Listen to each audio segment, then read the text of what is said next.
This is Concepts, where two pretentious sirs quibble over ideas that explain today's world. Phil Shea and Steve Rose. We're live. Yeah. So welcome to the Concepts podcast. My name is Phil Shea. Steve Rose here.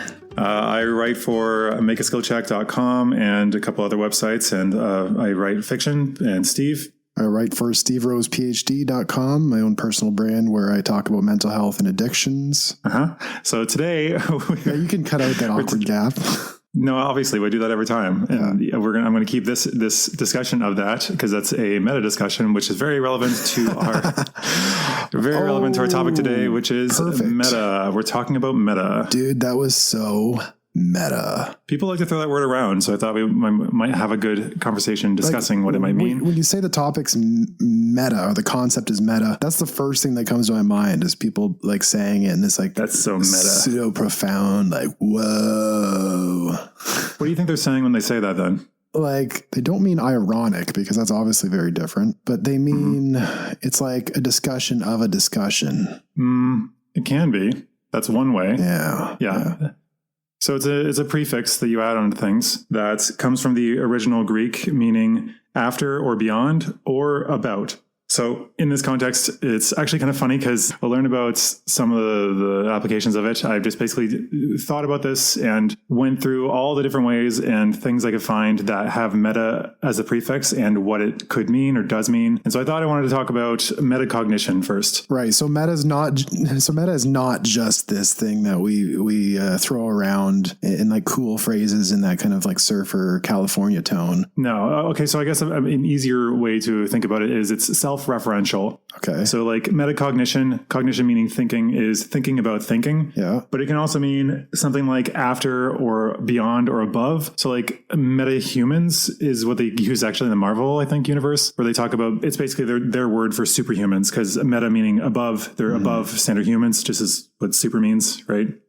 Or metaphysics. Actually, the origin of that word actually is kind of funny how it took on a life of its own, but we'll get to that in a little bit. Okay. So to start off, metacognition, as I said, it's thinking about thinking. So it's what I claimed in other episodes to be one of my core strengths when I first started out life. That is when you first started out life. Yeah, when you were a baby. Was shoved into the world. This is one of the things I think I was gifted with. He was metacognizing from infancy. I don't know about that, but like being very self-referential, which I guess within your context of the most recent book you've been reading, that would make some sense, I guess. Right.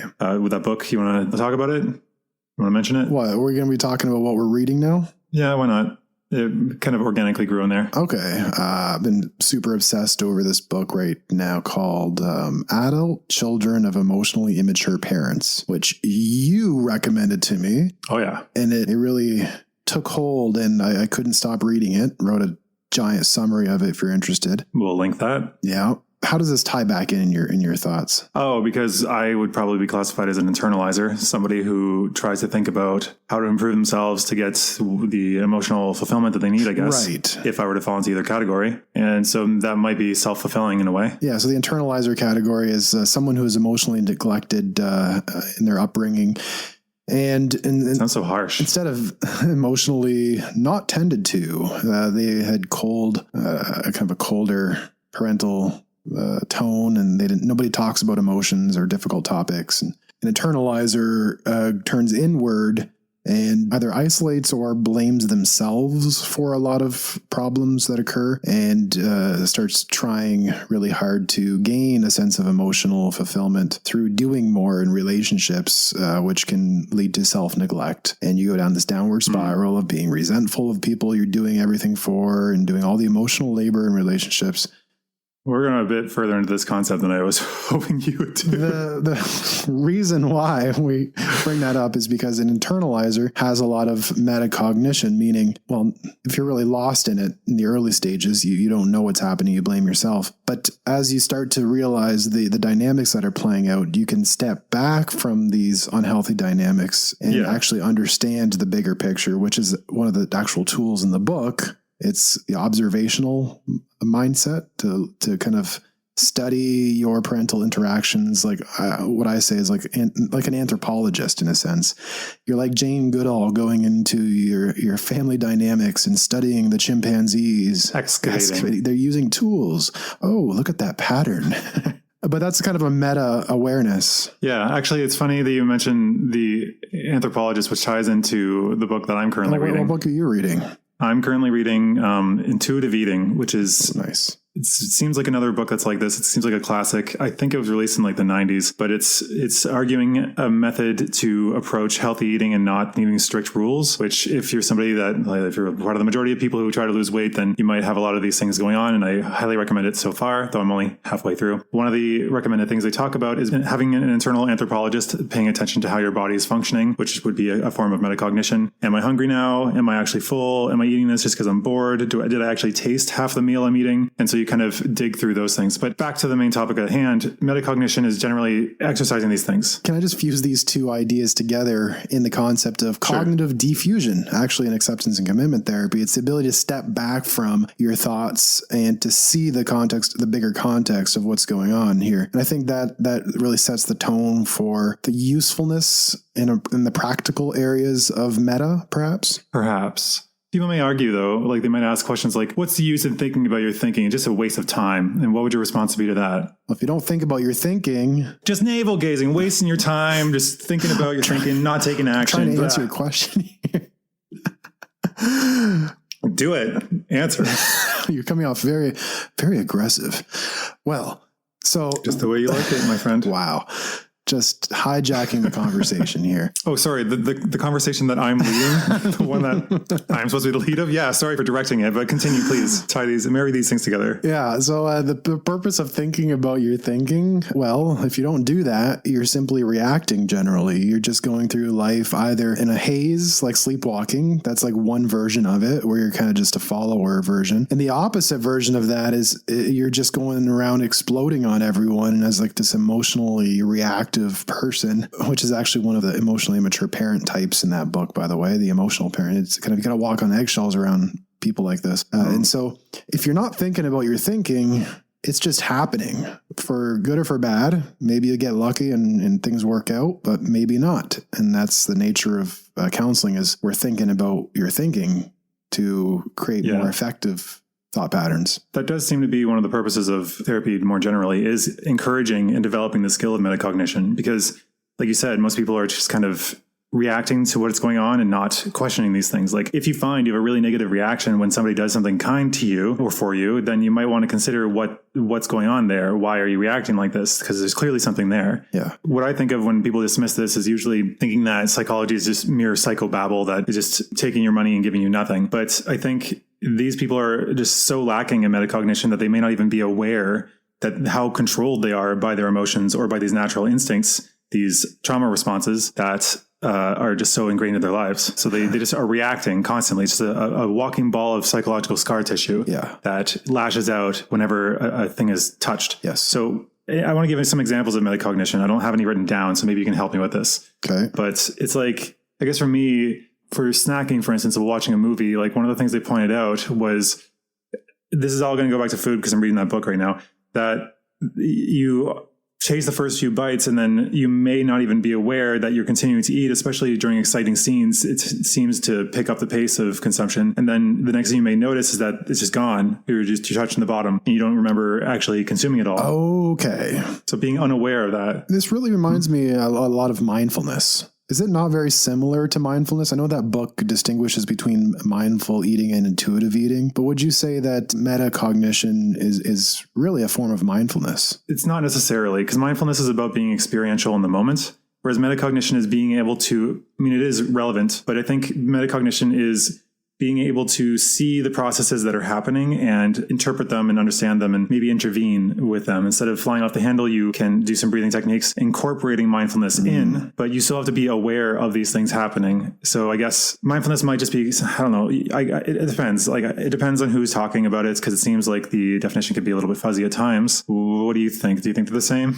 I think they're actually quite similar. I can't really tell them apart, except for the fact that mindfulness as a concept has a generally Eastern philosophy lineage, whereas metacognition, it's more of the philosophy / psychology realm. But in practice, they're quite similar, I think. I don't know. It depends on how far mindfulness extends. Because mindfulness, to me, okay, this is like the difference I have another question that I had here, which was, is there a difference between metacognition and self-awareness or self-reflection? Or is this all just needlessly haughty? Like it is a super pretentious term for the same things. Define haughty. Haughty just means pretentious, like just too highbrow. I like that word. I think Haughty.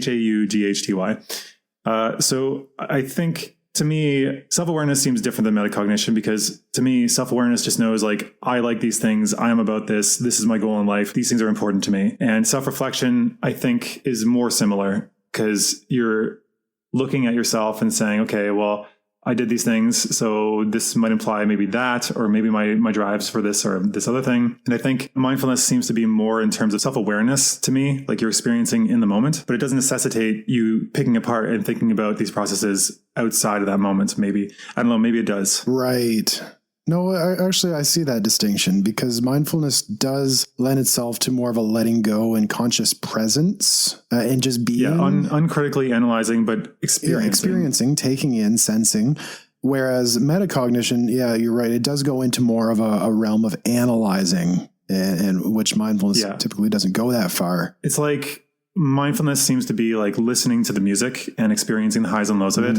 Whereas metacognition might be both listening to the music while looking at the sheet music and understanding the theory behind the music as to why it works, and being able to emulate that or tweak it in ways that might be more beneficial. So that's my understanding of the difference. Yeah, I really like that distinction. What was the three concepts that you had, and wondered if it was haughty to conflate them? Or self-awareness and self-reflection versus metacognition. So I just said like self-awareness is probably more like mindfulness, and self-reflection is probably closer just to another word to metacognition, perhaps. 100%. You got it right on there. And this is reminding me of Eckhart Tolle. And I have one of his quotes in front of me, actually, and it fits this perfect. Interesting. And in this quote, he's defining mindfulness, and it fits really well with his self-reflection.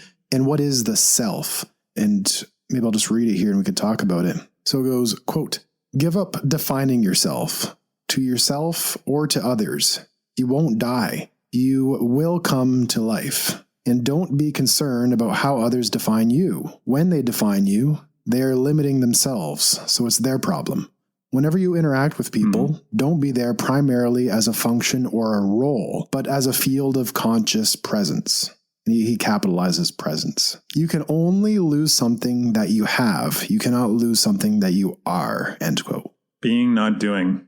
This is one of the ideas excavated from Pickup, or they probably picked from other places, but talking about confidence is being, not doing. You don't do something to be attractive or to be confident. You are that thing. And to think otherwise is actually just to pretend. But I guess sometimes that's where you have to begin. I think I'm not quite there. I'm very self-referential a lot of the time, or self-reflective, I guess, at times. But I find that every time I think about what others might think of me when doing these kind of outlandish projects, like the one we talked about in Internalized Capitalism, I kind of back away from it, or I shy away from the idea because it's too outlandish and people are going to judge me for it. But the more I stop thinking about that and consider what I actually want and what I think is the right course, it pushes me towards these things. So I see what he's saying. What do you think about it? Yeah, it's kind of a being in a conscious presence, and kind of listening to your body or your intuitions about what you truly value and want, versus the kind of the self-referential, self-defining, looking to others to gain your sense of worth self, which is really locked in and not following your own interests. It really relates back to this book that I was describing before, The Internalizer's Dilemma, of wanting a sense of connection, emotional connection, but the more they do, the further it gets away. And the role self, because they're a dancing monkey. Yes. They feel like they have to earn that. It's not that they deserve it just by being. Yeah, just by being conscious, and very much so. And that Pickup reference that you mentioned before reminds me of that video you recently sent me. It's hilarious. Oh, the worm one? Yeah. Man, that guy is really exploding. I'm going to link that, but he's this small time up and coming YouTuber that just like really blew up suddenly and just out of nowhere. And I think, see, like that's the kind of thing that you or I might do with all the time. That I'm currently editing the internalized capitalism thing. We're talking about what we would do with our spare time. That guy having the spare time and the drive to do this, he's propelled himself by doing like daily videos and just releasing them, just like 2-minute to 5-minute videos. And he's getting great success because he's able to focus on his strengths. And can you maybe go over what happened in that video and how it relates to this topic of the dancing monkey? I don't really think it's that relevant. I think what is more important is just like the phrase that comes from it is you are enough. Like you are enough as you are. And to think otherwise, again, kind of undercuts that to a point that it doesn't seem like it's the case. But like intuitive eating, you have to trust yourself in these contexts that you will survive and things will be fine. Yeah. And that taking these minor risks are worth exploring because they help you to access that part of you, the confidence. So in short, I can just describe the video as the guy pretends to be a worm to impress a woman. Yeah, and they point out the flaw in his approach was that he picked a bad animal. Because worms are gross. Yeah. I love girls and I love worms. You can put that on my epitaph. And worms, yeah. And they asked the woman, it's like a kind of a fake interview, what did he do wrong there? It's like, well, he acted like a worm and worms are gross. Yeah, so if he acted like a tiger, would have been all over that. Yeah, so pointing out the flaw was the animal and not the fact that he was dancing, he was playing a role and trying too hard anyway. So the next one, if we can jump off, unless you have something you want to add on to this already lengthy part on metacognition. Okay, just bear in mind, all of these concepts could probably have an entire episode to themselves. So I'm going to do like a drive-by. Yeah. Are you good to move on from metacognition? Because we can actually do an episode later, potentially. Okay, let's do a drive-by. Okay, so meta learning is the next one, which if anybody knows about this is learning about learning. So focusing on the processes that you learn. So like, for instance, learning a mnemonic, like my very educated mother just served us nachos. If you take the first letter of those, that's the order of the planets, stuff like that. That is a kind of meta learning process because it helps you to learn these things faster. And knowing that you can use mnemonics like that to remember things, it actually can speed up the process of learning. Tim Ferriss is basically the god of this. And that's why I have his book sitting in front of me at the moment, actually. So can I make sure I understand this correctly? It's taking the first letter of every word on a list and then spelling something with it. That's just a simple mnemonic. Okay. So mnemonics are processes to learn things or to remember things better. Okay. A mnemonic, generally, as people understand it, is something like that, where it's simplifying or turning into a song or making it a phrase that's easy to remember. Okay. Because then you can go through that thing and remember what you need to remember. And then there's also mnemonic systems, which allow you to memorize things. Like if you've watched Sherlock, he has this concept of the memory palace, where you take a place that you're very familiar with and you mentally walk around the place and associate different objects or locations in the room with things you need to remember. The memory power. So these are different processes. That works really well, by the way. If anyone's interested in memorizing long lists of things, I used the memory palace once a few years back and was able to memorize a deck of cards in like under a half hour. Honestly, I think that mnemonic systems and mnemonics in general should be vastly more employed from like kindergarten up. Because imagine how much time you would save if you could memorize things. Like we have to consciously do this, but if it's taught to you at that age, it becomes part of just how your mind works. Yeah. And then suddenly you have to study for a test. Okay, sit down a half hour. Great. 99% or 100, whatever. Yeah. But that's my point. That's why I want to talk about meta learning, is because some insanity, how great these actual tools work, and you can learn them really quick. And then you could just have this massive memory. But we've never been taught this in school. You have to actually seek out the knowledge. Exactly. That's a problem. Like, what is school teaching us? It's teaching people random facts and follows the approach that I call the spaghetti method, where you toss it against the wall and see if it sticks. Yeah. If it doesn't, just keep tossing it, and then hopefully one of them will stick. But that's not actually teaching them how to learn. That's just throwing facts at them and hoping that they learn it. Yeah. So I'm like, why are we not teaching actual learning? Meta learning is that. It's teaching how to learn. So learning how to learn. I like that phrase.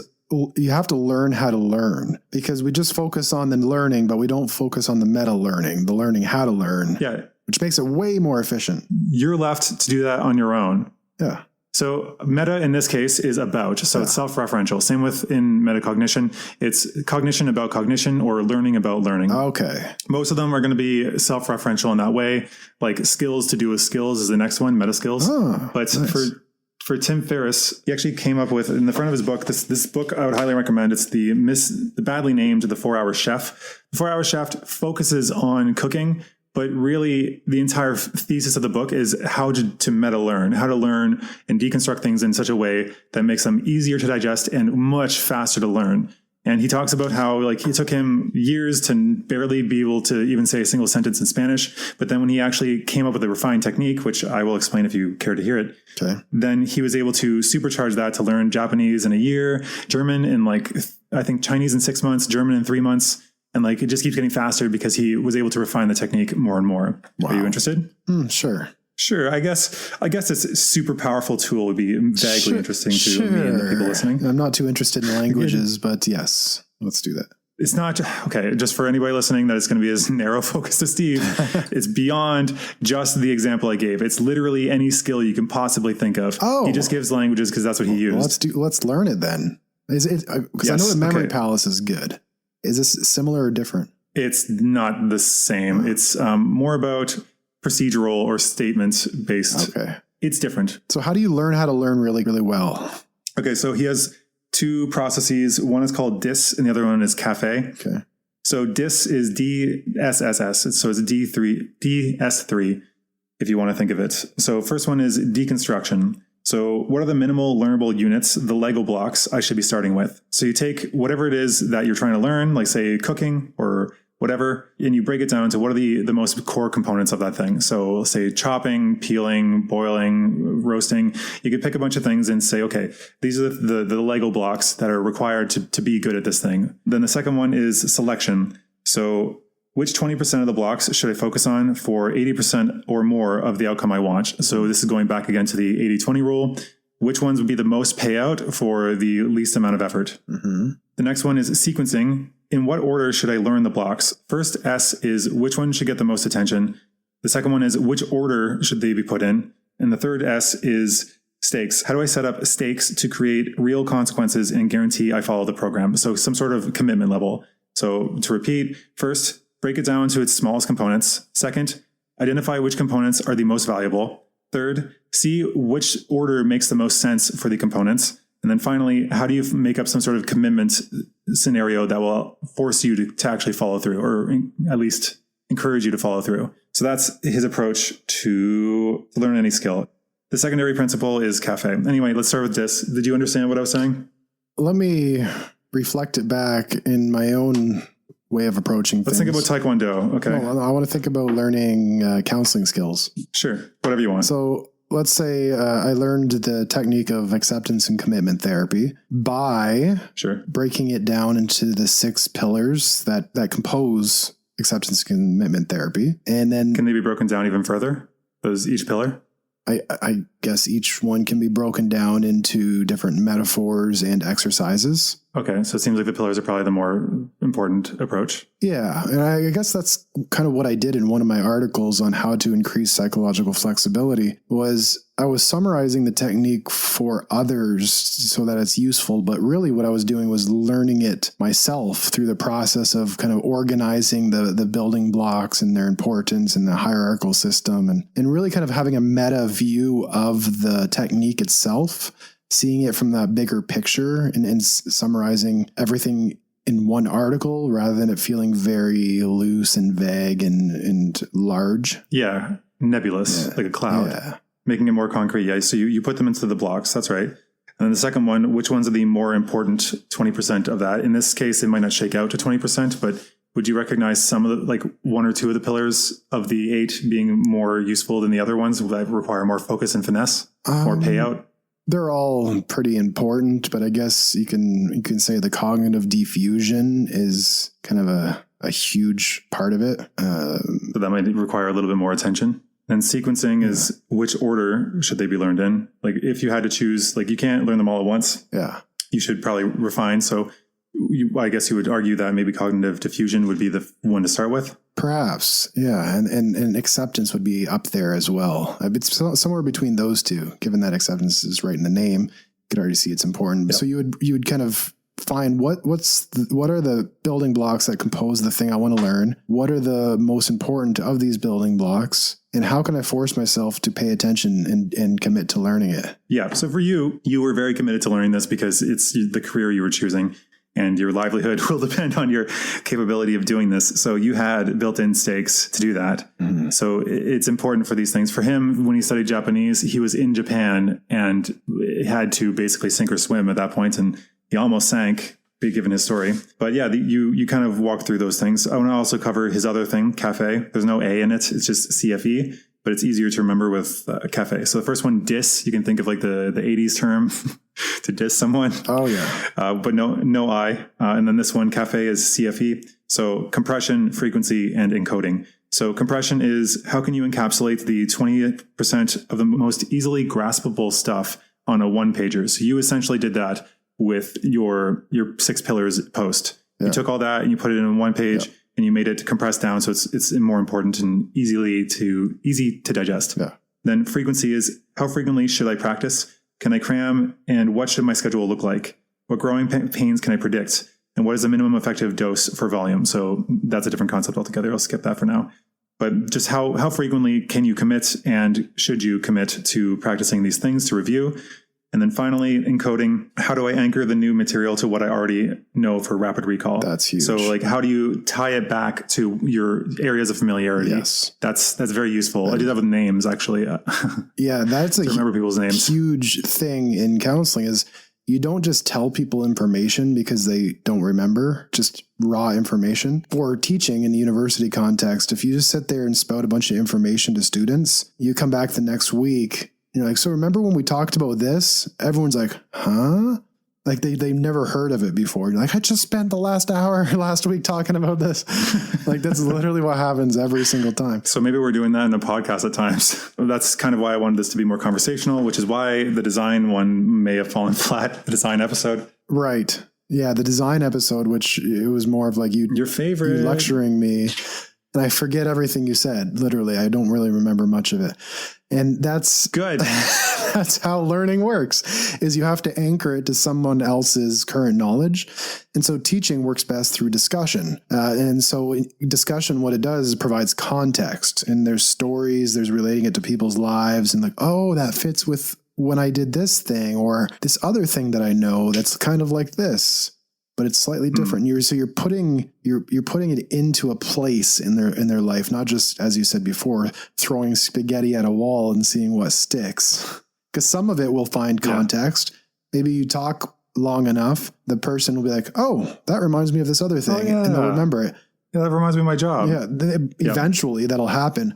But if you're not doing it through dialogue or actually putting it to things in their life, or in counseling, it's more like putting it to feelings in their body. You're putting a place like, well, what does that feel like in your body? Okay, there's a tension in my neck. Okay, if that tension had a voice, what would it say? And okay, it would say, no, I'm not enough, for example. So you're putting the thought into the thought, which is the voice, into a context, which is a feeling in your body. And when you connect these things, people will internalize it and learn better. Yeah. You're right.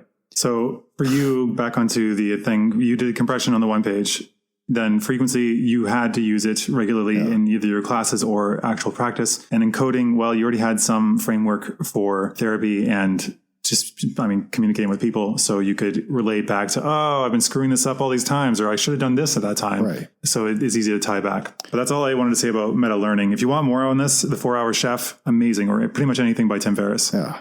The next one I want to talk about is meta skills. Skills about skills. Yeah, skills to do with skills. What can you think would be a meta skill?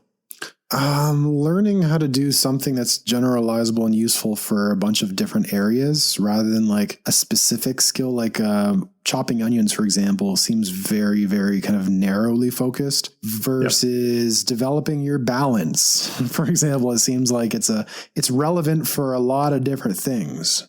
Is that kind of what you're talking about? Yeah, that fits. Like if you want to study martial arts and you study like how to get better balance, I guess, or like some sort of physical thing, you could argue that. But I'm actually arguing that reading, the skill of reading or reading books. I remember reading this post on Reddit of some guy saying how he was told that reading wasn't a real hobby and that he should get a real hobby and that doesn't count. But I'm like, reading is the ultimate hobby. It's the meta hobby because it allows you to learn anything else you could possibly want to learn about. Reading can get you at least part way there. So for instance, the book I was just looking at is it's a book on meta learning. So reading would be a meta skill to develop pretty much any other skills. If you think about it. That's so meta. Reading that book, reading as a meta skill about meta. Yeah, kind of. That's so meta, dude. So meta. But so would, I guess, consuming educational podcasts or just building the habits of looking into further knowledge. I guess you could argue that anything that spurs curiosity could be a meta skill, or maybe curiosity is. I don't know. Yeah. I'm lost in the weeds in the moment. So the reason why this is a meta skill is because as you're developing more knowledge, it kind of accelerates your ability to develop other skills. Yes. And also writing, now that I think about it, is a meta skill because the better you get at writing, the better you get at thinking. And the better you get at thinking, the better you get at like anything. So I didn't realize how true that was until I was really blogging regularly around 2014 or so. Just kind of thinking about my dissertation topic through the writing I was doing. And it really makes your thinking clearer and sharper, and you just know where you are in a conversation, and you become very lucid, or it feels very meta, I guess you can say. I guess lucidity is the feeling of meta, would you say? It seems like we're going back to mindfulness. Like lucid dreaming is like meta dreaming. It's like you're aware. Dreaming about dreaming? You're not dreaming about dreaming. Okay. I guess Inception, the movie, would be a meta dreaming. Right. Because they're dreams within dreams within dreams. Yeah. I guess, like that or other stuff. I have meta narratives in here. It's like not the next one, but the one after. Yeah. The next topic I have, I guess, if you want to keep moving on, meta, I think it's just interesting. Let's just keep going. Let's just let it go. Let's just keep going. Okay. So the next one is meta in the sense of beyond, which is metaphysics. You are probably somewhat familiar with it. Yes. Because you've studied more philosophy than I have directly. So as far as I understand it, it's the study of reality, nature, and just what can be known. More about reality and nature. Yeah. And the topics it covers are like nature of time and space, mind-body problem, causality, what it means to be a person, free will, do universals exist? That last one, though, do universals exist? You and I remember when we were in early university, mm-hmm. we would discuss that, like debate what could be universally true. Everything is always changing. That was the closest, but it negates itself. Because like that, if it doesn't change, then that is not true that everything does. Because it's an example. It's an example of an exception. Oh, the statement the other one itself is an example of an exception. Yes, exactly. It's a meta statement in that way because it's self-referentially violating. Yeah. Oh, can't win with that one.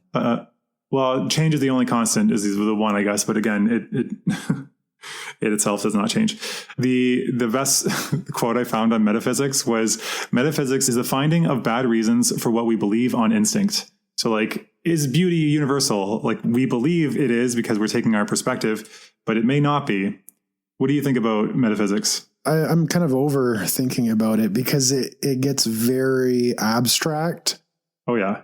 It was fun. Like a kind of master's level area where you can kind of play with ideas and all of that. And sure, there's a time for it, but I've really turned to more practical applications, as you could probably tell. Yeah, I think actually now that I look at this list, I focus on a lot of these things and think about them quite frequently.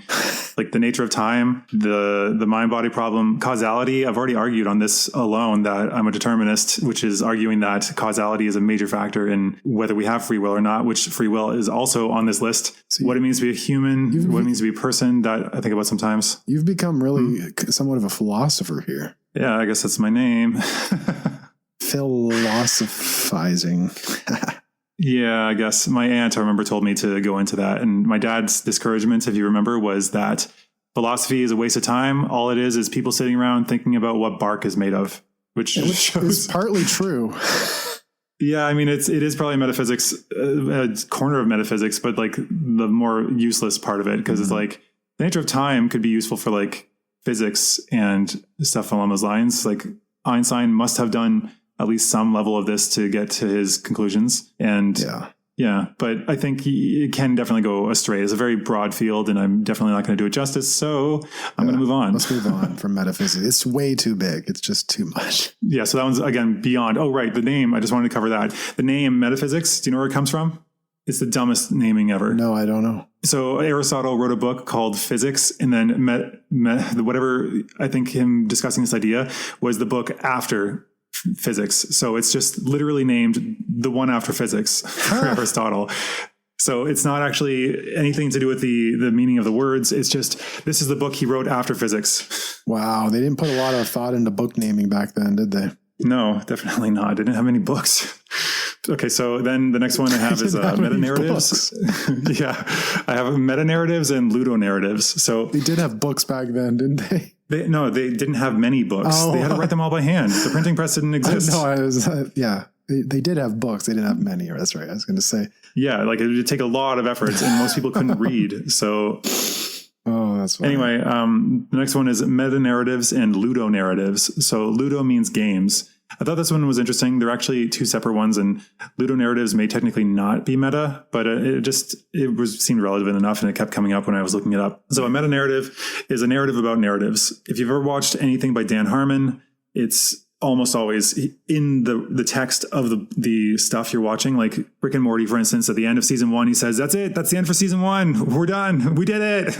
And so he's openly talking about the fact that he's in a show. It's breaking the fourth wall, but that's not quite it. They do talk about like 3-act structure and other random things. In the 4th season, they have this, I can't remember what it's called, like a narrative train or something, where the train itself, it keeps breaking. It keeps assessing and breaking like narrative conventions and outright naming them. So it's kind of silly the way he does this, but it's essentially making a story about stories and like story structure, how to make them. A lot of themes in more recent film deal with this. Was that happening in the clip of Wayne's World that you sent me recently, where he walks into a shop and the guy's a bad actor and he looks at the camera and says, "Can we get a better actor for this role?" I know it's a small part, but we can definitely find somebody that's better. Yeah. That one might just be more part of like meta cinema. They're very similar. Meta narratives can be any form. Meta cinema is that would be that, where it's addressing the fact that it's in a film. Yeah. So like Deadpool as a character in comic books, he'd be a meta narrative character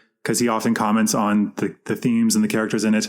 And that actually leads into what I've called meta sanity or meta insanity. They're not the same, but for Deadpool or the Joker, people have argued that those two characters in comics, and I told you, you're going to have to bear with me on comics. My intention's already going, brr. Yeah. So meta sanity should be interesting to you.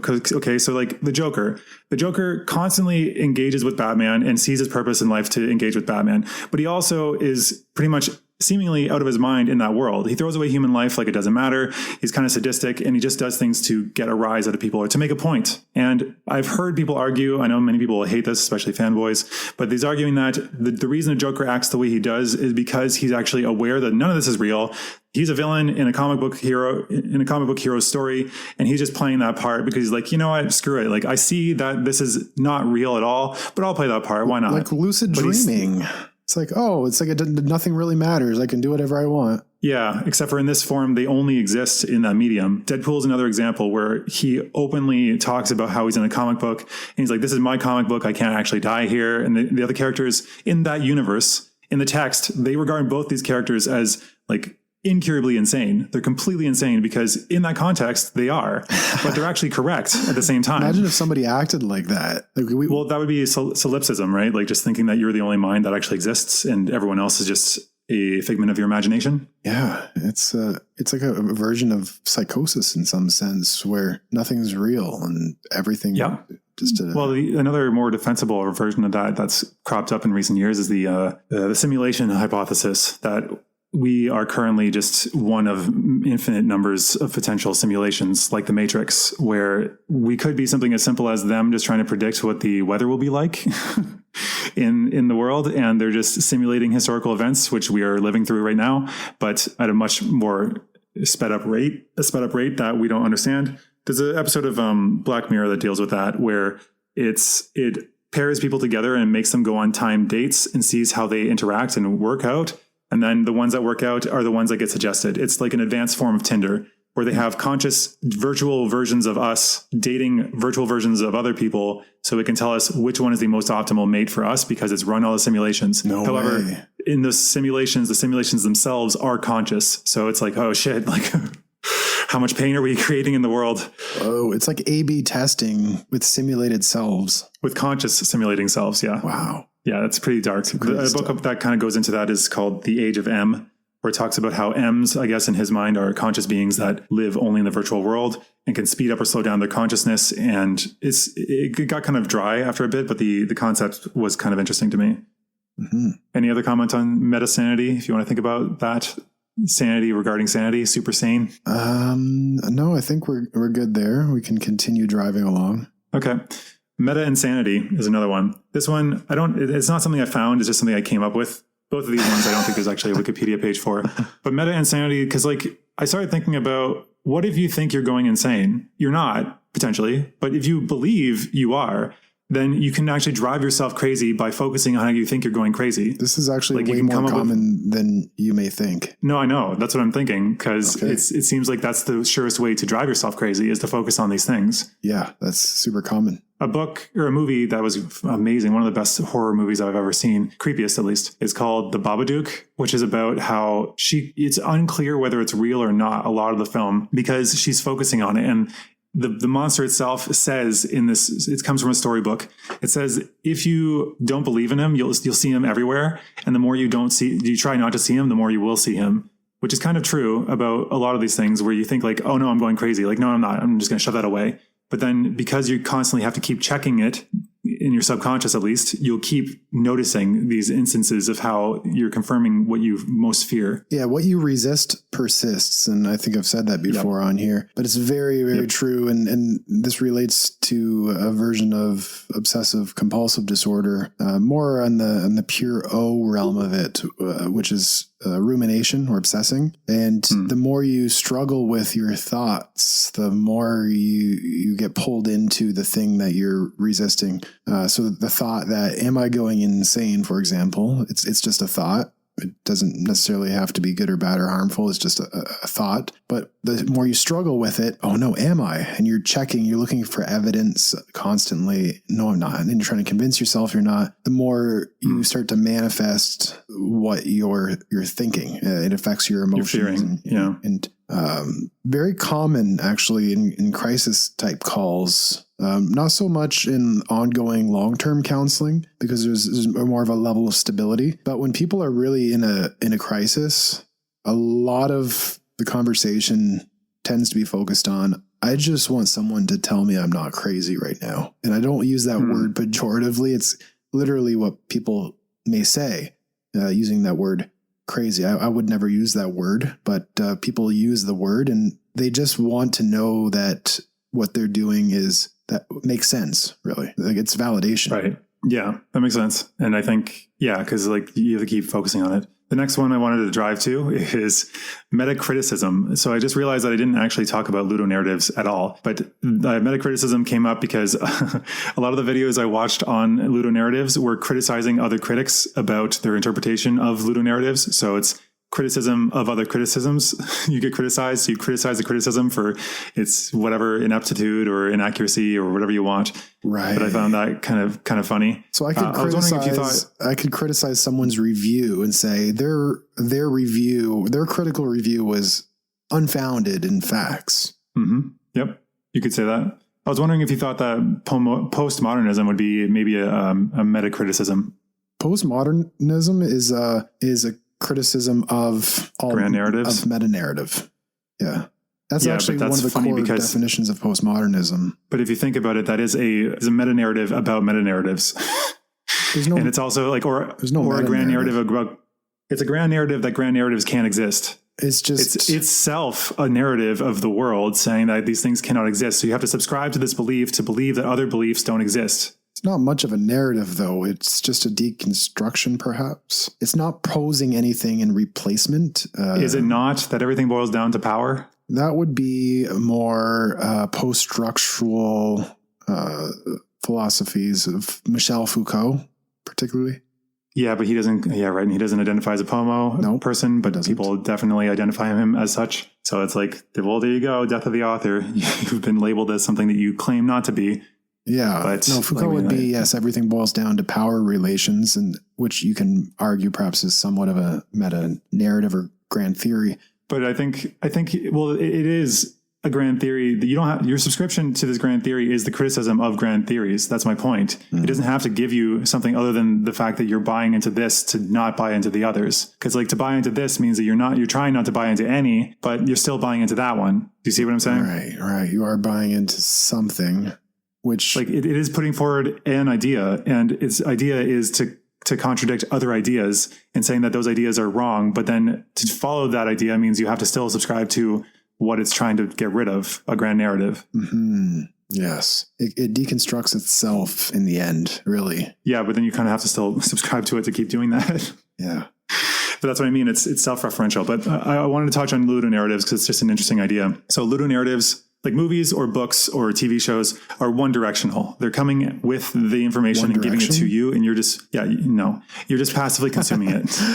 So ludonarratives are interesting because there's the textual, like actual physical the actual narrative of the story narrative, which is what most mediums have. You can't actually engage with them, right? Whereas video games are different because we're actively engaging. We are taking control of a person, a main actor in that world. Right. And so the Ludo part is, Ludo means games, apparently. So Ludo narrative is the narrative that the gameplay espouses to you. So if the text of it, there's a story narrative, has a story about how war is always terrible and how like violence is never justified, it can have something called ludonarrative dissonance. If, say, the gameplay is constantly making you kill people and you have no choice but to kill, you can't do non-lethal alternatives. If that's the story is saying war or killing bad, and the game is forcing you to kill with no other option, then there's ludonarrative dissonance because the story and the gameplay do not mesh. They're teaching you different things. Whoa. That was interesting. The best example they gave was a game called Brothers, a story of two, I don't remember, Brothers, I think is the game called, where you control both brothers simultaneously on one controller with both sticks. The left stick is one brother and the right stick is the other brother. Sounds difficult. Yeah, exactly. You might imagine that that's difficult to get at first, but as you slowly go, you build skill in teamwork, right? And that's part of the narrative because the boys are not super close, but when they set out on this adventure, just like the player, you're incompetent at making them function in tandem together. But then as the game goes on, you get better and better at getting them to work together so that you don't have to think so hard, just like the brothers themselves grow together through their adventures. So that would be ludonarrative. What's it called? What's the opposite of dissonance? Coherence? Yeah. So that's an example of it done well. It's a big thing. It was a word that it was invented or created in the 2007, I think. And it's been killed a lot. This is where I came across the meta criticisms of people criticizing the use of ludonarratives. Anyway, it's a rabbit hole. The next one is also related to gaming, which you will have less interest in, I know, but whatever. Listeners, just bear with me. Metagaming. So in Dungeons and Dragons, there's the character in the game that you're playing as, and then there's a player that's controlling them. So you, the player sitting at the table, you are telling the rest of the group what you're doing in character. The difference is we live in this world. We understand this world well. And if you've been playing the game a long time, then you will understand like different monsters, different spells. You'll actually know more about the world than your character will, right? Do you follow? Yep. So like I haven't played that much, but I have a D&D website. So I understand a lot about the world and how the mechanics work. The character should not know this. So me fighting a particular monster and knowing it's weak against fire, the character should not know that. So I shouldn't immediately jump to a fire spell. That would be called metagaming. And a lot of people don't like that because it's kind of cheating, right? The character wouldn't know it. So you shouldn't be acting on that knowledge. Alternatively, this is another term that I came up with because nobody really talked about it, is meta-ignorance. So meta-ignorance is what you were talking about of not knowing the unknown unknowns. You're ignorant of your ignorance.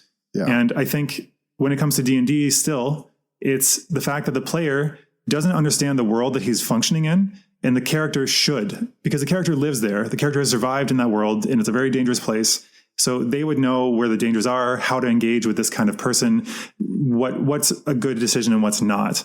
So as a player, though, you're controlling this person. You don't know any of these things. So you can easily make missteps that'll get you killed because you're unaware of the context that you're acting in. But I think it extends beyond that because it's, again, just like not knowing what you don't know. Right. It's very dangerous in real life. Not so dangerous in gaming, but no, it's dangerous in gaming, but not to the player. Not to the player, to the character. But yes, the unknown unknowns will get you.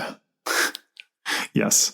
I don't know why I wrote this one, but it's emotion about emotions, meta emotion. I don't have much to say on that other than like you can feel sad about being angry at your father, for instance. Ooh, I like these layers of emotion. Yeah, because usually things are a bit more complex. And it's interesting too, when you study other languages, they'll have different words for emotions that we don't have, or they'll use them in ways that we wouldn't think of, but it can fit sometimes. Yeah, I like the meta emotion thing. I know you went to language, but to bring it back to the emotion realm, that often underneath fear or underneath anger is fear. Have you ever heard of that idea? Very familiar with that, given my core relationships. Yeah, but anyway, meta emotions, feelings about feelings, like feeling guilty for feeling happy, for instance. Like, Hank Hill has that because he feels that if he's enjoying life, then God will punish him. And so he feels guilty or anxious about being happy, about enjoying life. And that is possibly dangerous. That would require metacognition to get out of because you're constantly in this cycle of emotion. Yeah, and that's very common too. The feeling guilty about being happy. Very common for internalizers and almost like I don't deserve this. People are suffering and things are good with me, and I feel guilty for being happy. And it's interesting layers. Another one is depression. My depressed friends that I've talked to have told me about this depression cycle, which seems to be in most more severely depressed people I've met, where it's like, I feel sad and I shouldn't. Everything is great. Everything's going my way, but like I just feel purposeless and I'm just a piece of garbage for feeling bad. Oh, you're so stupid for feeling bad. Why do you feel bad? Stop feeling bad, you idiot. And it just keeps cycling in this way because like it's a negative cycle because it's reinforcing this depression through depression and yelling at yourself for being depressed. Yeah. And again, what you resist persists. Yeah, I don't want to say meta criticism, but in a way it could be that as well. Yeah, I guess. I think it's more just the emotion towards the emotion. Yeah. You're criticizing yourself for feeling an emotion. You're feeling an emotion because you feel an emotion. And then you can criticize yourself for being critical of yourself, though. Yeah, I mean, you could see it that way, but they're all just kind of, yeah, fine, whatever. It could be both. Whatever. I don't care. I kind of just pulled that. I don't know I think I was thinking about it, and I don't think it was actually like a Wikipedia page or any concept I've come across. The next one will be meta discussions. So you and I talking about how we discuss in this podcast is a meta discussion. We're discussing how to discuss this. Or for instance, having an arbiter in a negotiation between people would be kind of a meta discussion by them because they can, I guess, help to facilitate the conversation. Yeah. Or if you say like my land project, I'm going to have a lot of meta discussions talking about how we want to discuss things in a productive way so it doesn't descend into name calling and arguing and all these things, right? These kind of ground setting rules. Democracy seems to have a lot of meta discussions about process. Like there's a lot of talk about how we talk about things and procedural stuff in like the Senate, for example. The U.S. Senate. Yeah, I think going to like the procedures, that's discussions about procedures, not quite the same, but it's similar because like if we're talking about how to talk, that would be the meta procedures talking. are about the discussion, like the order of who speaks first and second, the rules and timing and all that. Yeah, I guess that would fit. Yeah, but then also I just came up with another one, meta talking, because you're talking about talking. Yeah. Raph and I, a friend of mine, Raphael, had a game where we were trying to practice our ability to just improvise speech and get better at just carrying a conversation on one side. And so we would pick a random topic and start a timer that would be, I think, like a minute, kind of like Toastmasters.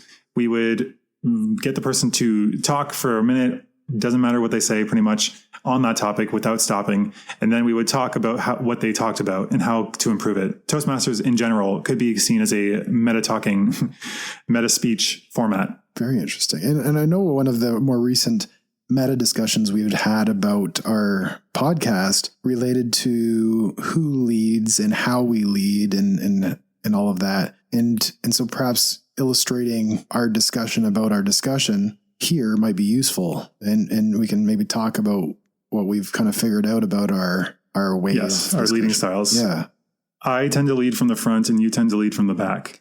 Yes. And maybe we can do an episode. Natures. Yeah, and maybe we can do an episode on that, which would be a meta discussion. But leading from the back, for me, I don't talk as much, but I guess I can ask pointed questions and kind of steer the conversation and direct what you're talking about. So you're doing a lot of the Yes. talking, but I'm subtly kind of steering and like putting the brake on often, because you're leading today, you're leading from the front, meaning you've done a lot of research. You have a list in front of you of where we want to go. And I have no idea what that list is. And my leading from the back today is just putting on brakes to keep talking about the same thing as long as possible until you move it forward. It seems. Yeah, you're trying to. It seems to be that. And when the episode is my leading, rather than leading from the front like you're doing, and you putting a brake on, it's not like that at all. It's no, I have to push it forward. it's constantly that, and I have a list of kind of interesting ideas and questions that I know I want to get to, but I'll suggest or say I'll say a thing because I know it'll make you go in that direction. And then you'll keep going in that direction. And then I'll sometimes yes, but other times it's not as evident because of the way I cut it. But you can sometimes just stop and not continue, and I'll be like, and what's the next point? And sometimes when you go off the beaten path a little ways, and I'm like, oh, but I'm looking at my notes and I'm like, oh, but I want to get to that one. How do I do that? I just kind of let you keep going until you stumble upon like, oh, that fits. And that relates to this other thing. So I'll lead from the back by like catching a moment when you'll say something that will connect to what I want to talk about. And you're like, speaking of that, this other thing. So you might notice I do that. And then I'll say, what are your thoughts about that other thing? So I've steered you back to this other direction, and then you keep going that way. And then I'm like, okay, where do I want to go next? And I'm looking at my notes, and then I'm like, if you want to, just as a side note, because I underestimated this in the past, but if you want to experience the power of this, it is actually much more powerful to lead from behind than you would think. Yeah. Because if you say your boss doesn't ever shut up and he always talks about certain things, you can choose, he'll have, or she, I don't want to gender that, anybody who's in charge, they'll talk about something and they'll keep going on and on, but there'll be multiple threads opening up that they touch on and move off of, but you can choose which thread to continue down, which then it's like choose your own adventure through somebody else's monologue. You choose, okay, this path. Okay, let's take a right turn here. Okay, now this one's not so interesting. So let's take a left turn there. Yeah. Like you try to occasionally do here.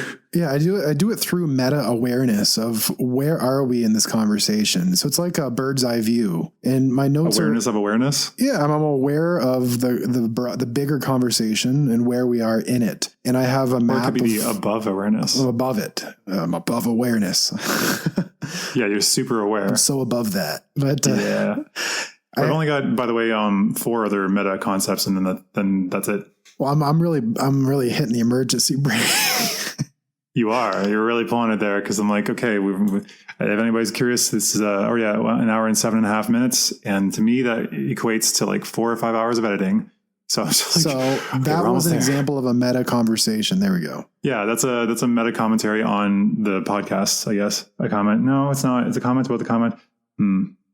Whatever. Meta discussion. I don't know. Whatever you want to call it. It's meta in some form, but whatever. The next one is meta jokes, joking about joking, or like using like an anti-joke would probably be a meta joke, because it sets you up for what you think is a joke, but then it just ends up falling flat. It's like, what did the owl say to the squirrel? Who? What? No, it says nothing. It grabs a squirrel and flies away and eats it. Oh, because it sets up like it's a joke, but it's not a joke. It's a joke about that's how jokes are formatted. So it's an anti-joke. Love it. Yeah. It's not a good joke, but it's just some comedians use them to great effect, because they set up joke, then punch, and then finally they set up a joke and then they don't deliver the punchline. They subvert it. Got it. Next is meta programming. So meta programming, I guess, is programming about programming, it's kind of, I think, a newer field coming out where we're trying to get AI to be able to, I guess, meta learn, to be able to improve its own functions. So you're programming it to be able to program itself or reprogram itself, which is incredibly dangerous in my mind, but it's the next major step. But the most simple form of this would be recursion, I guess, if I wanted to pick out a random example. So recursion is the process of defining a problem or the solution to the problem in terms of a simpler form of itself, or in reference to itself. So the easiest example is an operation called Find Your Way Home. It's a 3-step program. The first step is if you are at home, stop moving. Second step is take 1 step towards home. And third step is run this program again. So if you're not at home, you'll take 1 step towards home, and then the program will reset. So again, it'll check, are you home? No, take a step. Are you home? No, take a step. And so it keeps referring to itself until it finally fulfills the first step of, if you're home, stop. Technically, the program never stops running. It'll keep running indefinitely because it'll just keep checking, are you home? Are you home? Are you home? And if you are, you'll just perpetually be checking if you're home. Wow. But that's metaprogramming. It's perpetually checking. Yeah. Yeah, that's actually one of the dangers of AI, where if you say, okay, like your job is to make paper clips, as the stereotype goes in this example, and the AI will say, okay, I'll make paper clips. So make as many paper clips as possible. You're like, okay, no, not as many paper clips as possible. Just make 100. Just make 100 paper clips and no more. So the thing is, we'll try to fill that as much as possible. But at 100 paper clips, it'll say, okay, are we 100% sure that we have 100 paper clips? And it will say, no, because we're never 100% sure of anything. So let's make another paper clip just to be safe. And then, okay, well, we're still not 100% sure that we have at least 100 paper clips. So let's make another paper clip just to be safe. And it might keep doing this indefinitely. Or I guess if we wanted to make a safer approach, we would say, just keep checking, just keep counting again and again, and format in a way that there's no possible way that you can mess it up. But there's still, because of margin of error, the machine could continue perpetually doing it, which is one of the dangers there. Next, the last two, I guess I'll start with the shorter one that's less interesting. Metahumans. That's less interesting? Well, it's less for you because it's to do with comic books, but it's more interesting in the fact that it's another way of saying superhumans. It's not really a thing yet. It's in comic books and stuff. And I think a world with superhumans or metahumans is terrifying, but it's possibly going to be a thing with designer babies and CRISPR and being able to genetically edit ourselves. Who knows what we are already capable of doing in the dark corners of research, defense research specifically. Dark corners of research. Yeah. What do you think DARPA's got going on? I have no idea. Yeah. And I'm pretty sure we would be terrified to know what they've got going on. There was a comic book actually I read, which was really great. It was a short run where it was based on this genius working at DARPA. And at the end of each comic book, it would have a story about some technology that he's working on. And at the end, it would actually have papers that were released by DARPA, the Defense and Advanced Research Projects Association, I think is what it is, the American Defense Department, pretty much. They have tons of research funding and very hush-hush. But in this, it would look at papers that were released somehow, declassified, and it would talk about how the tech in the story was actually based in real life research that's being done or was done like a decade or two ago. So like one example was they had a robot that was like a drone basically, but it's the size of like a dust mote. Just a really, really small robot. And what they were using it for in that story was they would fly inside, they would see what was going on in a foreign leader's house. They wouldn't directly assassinate them, but they would drop information in this story, at least. They would drop information about him, the guy, cheating on his wife, and then provoking the wife through a bunch of selective information drops to get the wife to stab him. And so she killed him. So they technically did assassinate him, but they did it by just strategically dropping information using this illegally acquired information through the robot, through the drone. So anyway, that's kind of off topic.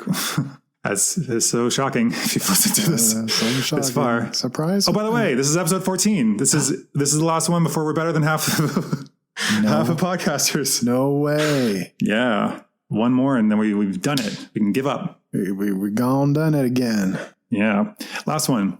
Meta-analysis. Any thoughts on meta-analysis? Analysis of analysis? I guess POMA would be a meta-analysis then, I guess. Meta-analysis. Like in research, which is a study of the studies. Yes. The best kind of study is a meta-analysis because it actually studies a big chunk of the best research on a particular topic and looks at the quality of those research methods used, and it comes to some kind of a synthesis about what is true about a situation. Yeah. So if you're lazy and you want to know something about an area, but actually it's both lazy and also efficient. Efficient. Yeah, because you don't have to go through all the papers yourself. Well, that's supposing it exists. Okay. But I mean, yeah, when I'm lazier, I'll just find like a meta-analysis of some particular area. I think even if you're not lazy, meta-analysis is better just in general. Yeah, but the thing is, you're trusting this person's bias to not cloud their interpretation of the other papers. That's why you look at three meta-analyses. Supposing they exist, yeah. Yeah. But yeah, looking at multiple meta-analysis is the best because it's looking at those papers, looking at the strengths and weaknesses, and what do we actually conclude? Because this is the problem with science reporting a lot of the time, and why my parents and my relatives and more generally can be anti-intellectual in this way, anti-science. Because they'll say, they said that eggs were bad for you and now they're good for you. And then they were bad for you again. And then they were good for you again. They don't know anything. But the problem is the news is taking the most shocking ones, for one. And two, they're taking individual single studies. There's like one off, which doesn't guarantee anything. We have to redo studies several times to know that it's a solid fact. Yeah. And that's what meta-analyses are doing. So really, I think papers and stuff should be limited to having, well, one, people who actually understand science to begin with reporting on it. And two, people who are mostly looking at meta-analyses so they can see, okay, the overall trend, this one, like these ones say that eggs are bad, but the overall trend seems to be that eggs are good for you and that they actually have a lot of vitamins and blah, blah, blah. Exactly. Yeah. I don't know. So I don't really have a takeaway from this one. Do you? Oh, you don't have a magnificent ending to tie it all together? Well, it's all kind of spread around. I think meta is an interesting concept because you can find venues that you may not have considered, challenging things that would not have previously been challenged, such as through metacognition or meta learning, meta skills. I think those first three are probably the most useful in the stuff we talked about. What? But like if we did know what the ideal ending would be for this episode, what do you think it would be composed of? Are you trying to be meta in our approach to making a meta? I mainly, this is a kind of an experiment because like the other ones were one specific topic, where this one is like a framework to approaching topics. So I guess you can actually come up with some, okay, I guess the takeaway might be that you can come up with some very interesting novel approaches to things if you include the interaction with that thing as part of the input. So for instance, the ludonarrative thing, using the gameplay itself to give a message or reinforce the themes of the story itself. That is something that came about because somebody started noticing it, and now it's a major feature in games that's consciously thought about. But before, it kind of wasn't so much of a highlight. So I think that's kind of interesting. Or witnessing how these things, meta things, can often be kind of a feedback loop, either virtuous or vicious. Because like the meta sanity or meta emotion can keep you recycling again and again on well-worn but negative approaches to things. So I think just being aware of how we're kind of feeding back into stuff, or how we can use these to advance areas of study, I think that's the takeaway, really. Yeah. And my takeaway would be a little more practical. Go for it. And it's... Wait, what you think it's impractical to be like, examine your thinking, examine this thing, just examine these things and find new venues to explore. That's fairly practical because it gives you something to do. That is my takeaway in different words. Okay. Say your different words then. Be more eloquent. If I were to construct the ideal ending to this episode, it would consist of the message to think about your thinking. Because if you don't, you're just sleepwalking through life or exploding on, reacting to everything you face. And to step back and gain that distance is psychologically useful so that you can iron out ways of thinking that are not necessarily working and to reconstruct more useful thought patterns. Not that there's something wrong with your thinking or way of thinking. It's more of, is it getting you what you want? So it's not a right or wrong solution. It's more of a step back and saying, is this way of thinking getting me what I want? Yes. Or I guess a theme that we keep coming back to is basically Aristotle's quote, the unexamined life is not worth living. I think what he means is sleepwalking through life will not get you what you want, as you were saying there, and that we need to examine the things we're doing and how we're doing them to better achieve our goals and achieve happiness. Yeah. And I think that if we were to have said that, I think that would have been like the perfect ending. Well, we did just say that. So good. Way to try to be meta again. All right. Thank you for tuning in. We hope to see you next time. And thank you for allowing us to get to episode 14. And we have 300 downloads today. Whoa, 300. So we're slowly getting there. And I think like 200 streams on Spotify. So yeah, slowly but surely. Thank you for supporting us. Take care. All right. See you later. Bye.